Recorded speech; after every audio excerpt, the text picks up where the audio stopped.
Hi, you've reached Prophetess Chastity Daniel with the Prophetess Thought of the Day. Integrity. I, I will say God is very concerned about integrity in the body of Christ. I've witnessed so many things myself as far as I will say, a very strong lack of integrity amongst those from the pulpits to the pews, but it starts at the top with the leaders. And so I deal with different leaders, and I've seen a lack of integrity um, that I never seen in the streets.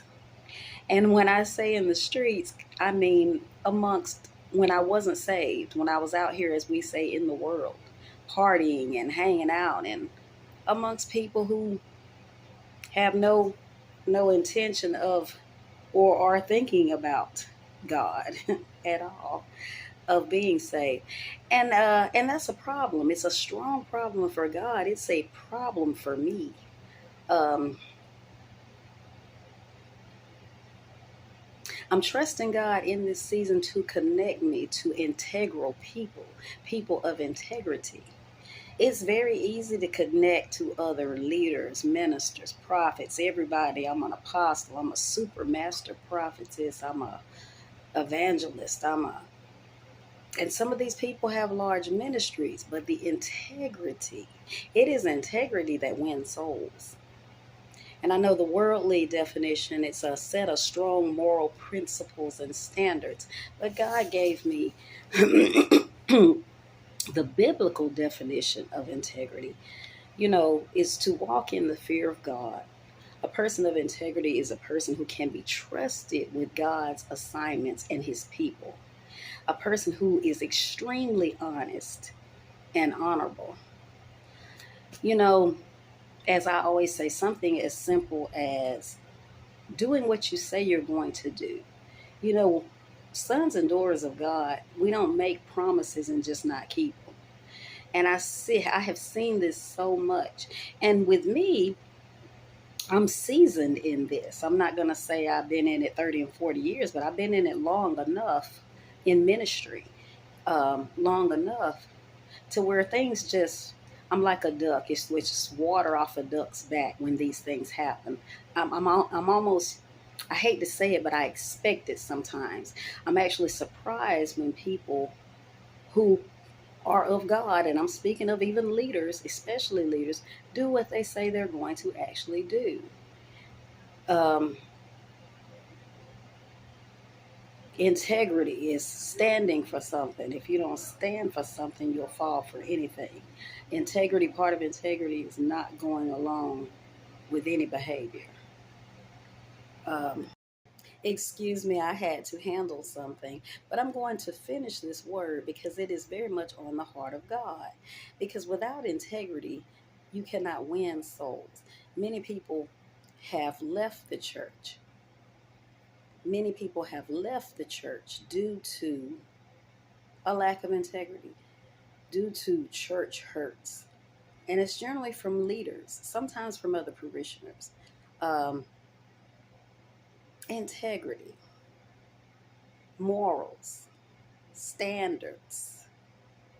As I was saying, sometimes we have a habit of, oh, well, I don't want to offend this person who is out of order or unsaved, so I'm just going to go along with the behavior. I'm not going to say anything. Speaking up for God, speaking out for God, um, not laughing at improper jokes and comments made against Jesus and the church.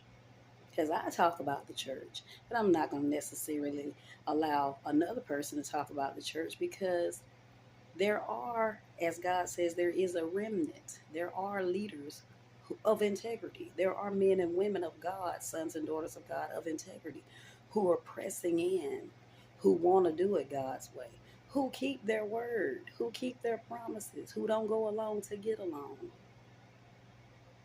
who want to, who fear God, who are serious about their assignment, who are kingdom minded, not just See, the reason why a lot of people don't have integrity or aren't concerned about what they consider small things, which is really a big thing in the eyes of God, is because they're so focused on my ministry, my church, my this and my. They're not kingdom minded. They're not thinking about winning souls to the kingdom of Christ. They're not like the apostles. See, I have a mind of Apostle Paul and Apostle Peter and Philip and all.